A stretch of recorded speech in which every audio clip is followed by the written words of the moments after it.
Tahukah kamu bahwa kemerdekaan Indonesia tidak hanya lahir dari peperangan berdarah, tetapi juga dari pertemuan, diskusi, dan keberanian berpikir para pemuda dan perempuan bangsa? Dua peristiwa penting yang sering disebut sebagai tonggak persatuan nasional adalah Kongres Pemuda dan Kongres Perempuan Indonesia. Keduanya menjadi bukti bahwa kesadaran nasional kita dibangun bukan oleh satu golongan saja, tetapi oleh pemuda dan perempuan yang punya visi kebangsaan yang sama. Di video ini, kita akan membahas latar belakang Kongres Pemuda, jalannya Kongres Pemuda 1 dan 2, lahirnya Sumpah Pemuda, dan peran besar perempuan melalui Kongres Perempuan Indonesia. Mari kita mulai. Pada awal abad ke-20, Indonesia masih berada di bawah cengkraman penjajahan Belanda. Tapi, mulai muncul kesadaran baru di kalangan pelajar dan pemuda.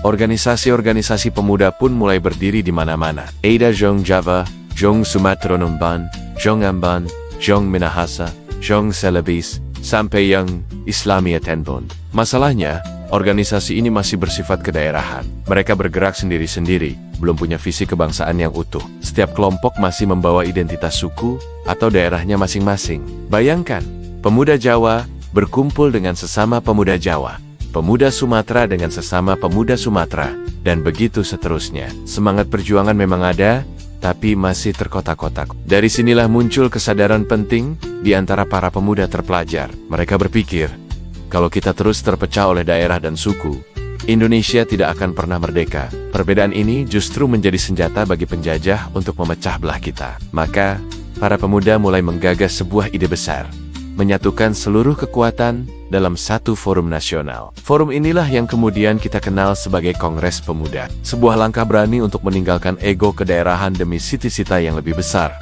yaitu Indonesia merdeka. Gagasan itu akhirnya terwujud. Kongres Pemuda pertama diselenggarakan pada tanggal 30 April sampai 2 Mei tahun 1926 di Jakarta. Tujuan utamanya sederhana tapi sangat mendasar.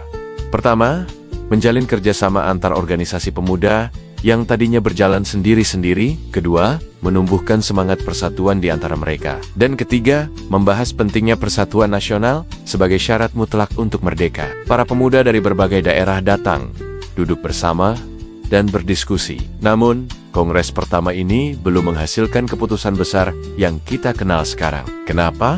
Karena ternyata menyatukan pikiran tidak semudah itu. Rasa kedaerahan masih sangat kuat. Masing-masing perwakilan masih sulit melepaskan identitas primordialnya. Selain itu, belum ada kesepakatan tentang bahasa apa yang akan dijadikan bahasa persatuan. Ada yang mengusulkan bahasa Jawa, ada yang bahasa Melayu, diskusinya alot. Pemikiran tentang nasionalisme sebagai sebuah identitas tunggal pun masih dalam tahap awal. Meski begitu, Kongres Pemuda pertama ini sangat penting. Anggap saja ini sebagai fondasi awal. Disinilah benih kesadaran nasional pertama kali ditanamkan secara kolektif di kalangan pemuda. 2 tahun kemudian, kesadaran para pemuda semakin matang. Benih yang ditanam pada kongres pertama mulai tumbuh. Kongres Pemuda kedua pun diselenggarakan pada tanggal 27 hingga 28 Oktober tahun 1928 di Jakarta. Kali ini, persiapannya lebih matang dengan panitia yang dipimpin oleh Sugondo Jojo Puspito. Kongres ini sangat unik karena dilaksanakan di 3 tempat berbeda. Sesi pertama di Gedung Katholike Jonglingenbon, sesi kedua di Gedung Us-Java Bioskop. Yang menariknya, justru membahas pentingnya pendidikan bagi anak bangsa. Dan sesi terakhir, sesi puncaknya, diadakan di Gedung Indonesiaske Club Huis, di Jalan Kramat Raya nomor 106. Pada kongres inilah terjadi momen bersejarah yang mengubah arah perjuangan bangsa. Tanggal 28 Oktober 1928, para pemuda dengan lantang dan mantap mengikrarkan sebuah janji suci. Ikrar yang kita kenal sebagai Sumpah Pemuda. Pertama, kami putra dan putri Indonesia mengaku bertumpah darah yang satu, tanah air Indonesia. Kedua, kami putra dan putri Indonesia mengaku berbangsa yang satu, bangsa Indonesia. Dan ketiga, kami putra dan putri Indonesia menjunjung bahasa persatuan, bahasa Indonesia. 3 kalimat sederhana, tapi dampaknya luar biasa. Pada malam penutupan kongres itu, untuk pertama kalinya lagu Indonesia Raya ciptaan Wage Rudolf Supratman diperdengarkan, awalnya hanya dengan alunan biola. Melodi yang menggugah itu semakin membakar semangat nasionalisme yang hadir.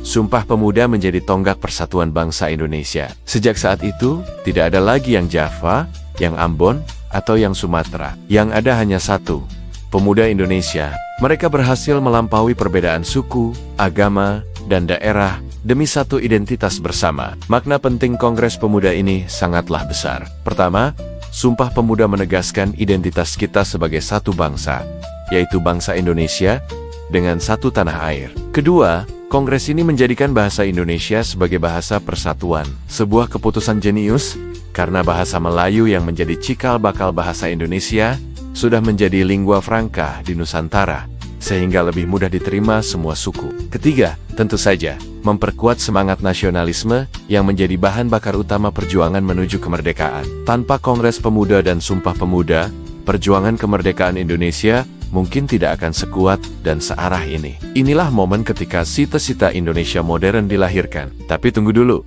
kesadaran nasional tidak hanya tumbuh di kalangan pemuda laki-laki. Di saat yang bersamaan, perempuan Indonesia juga bergerak. Pada masa itu, kondisi perempuan sangat memprihatinkan. Mereka menghadapi diskriminasi dalam pendidikan, seringkali tidak diizinkan sekolah tinggi. Banyak yang menjadi korban perkawinan usia dini dan perkawinan paksa. Peran mereka pun sangat dibatasi dalam ruang publik.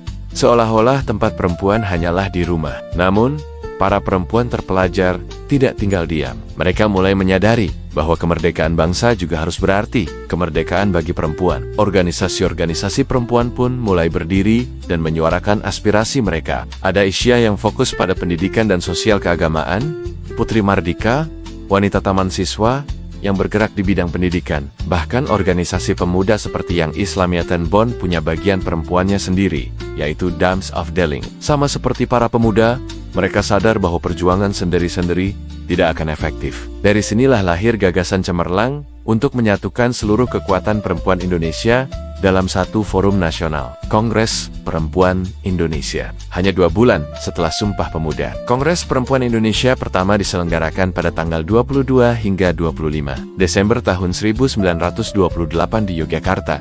Ini momen yang luar biasa. Perempuan dari berbagai organisasi di seluruh Nusantara berkumpul. Tujuan utama mereka sangat jelas, meningkatkan derajat dan martabat perempuan, memperjuangkan hak pendidikan yang setara bagi anak perempuan, menentang praktik perkawinan paksa dan poligami yang merugikan perempuan, dan yang terpenting, menguatkan peran perempuan dalam perjuangan nasional. Kongres ini menghasilkan kesepakatan-kesepakatan penting. Mereka sepakat bahwa perempuan memiliki peran yang sangat strategis dalam pembangunan bangsa. Perjuangan hak-hak perempuan bukan perjuangan yang terpisah, melainkan bagian tak terpisahkan dari perjuangan kemerdekaan Indonesia. Dari kongres inilah lahir kesadaran kolektif bahwa perempuan adalah pilar bangsa. Sebagai pengingat akan pentingnya peristiwa ini, tanggal pembukaan kongres, yaitu 22 Desember, kemudian ditetapkan dan kita peringati setiap tahun sebagai Hari Ibu Nasional. Kongres Perempuan Indonesia membuktikan banyak hal. Pertama, perempuan bukanlah sekadar pendamping atau penonton dalam sejarah, tetapi mereka adalah pejuang bangsa. Kedua, gagasan tentang kesetaraan gender sudah diperjuangkan jauh sebelum Indonesia merdeka. Para ibu bangsa kita sudah memiliki visi yang sangat maju pada zamannya. Dan ketiga, kongres ini menunjukkan kontribusi nyata perempuan dalam meletakkan fondasi bangsa Indonesia. Tanpa peran dan perjuangan mereka, sejarah kemerdekaan Indonesia tidak akan pernah utuh. Mereka adalah pahlawan yang suaranya harus terus kita dengar. Para Kongres Pemuda dan Kongres Perempuan Indonesia mengajarkan kita satu hal yang sangat penting. Kemerdekaan Indonesia lahir dari persatuan, kesadaran, dan keberanian untuk berpikir melampaui batas. Para pemuda menyatukan bangsa melalui Sumpah Pemuda, mengikat kita dalam satu tanah air, satu bangsa, dan satu bahasa. Sementara itu, para perempuan menguatkan fondasi perjuangan itu melalui kesadaran akan emansipasi, pendidikan, dan peran aktif dalam pembangunan bangsa. Keduanya adalah dua sisi dari mata uang yang sama, bernama Perjuangan Indonesia. Tugas kita hari ini bukan hanya menghafal tanggal dan nama dari buku sejarah. Tugas kita adalah menghidupkan kembali semangat persatuan itu dalam kehidupan kita sehari-hari. Semangat untuk menolak perpecahan, menghargai perbedaan, dan bekerja sama demi Indonesia yang lebih baik. Jika kamu merasa video ini bermanfaat, jangan lupa untuk like, share, dan subscribe channel ini. Karena memahami sejarah adalah langkah awal untuk menjaga masa depan Indonesia. Terima kasih sudah menonton, sampai jumpa di video berikutnya.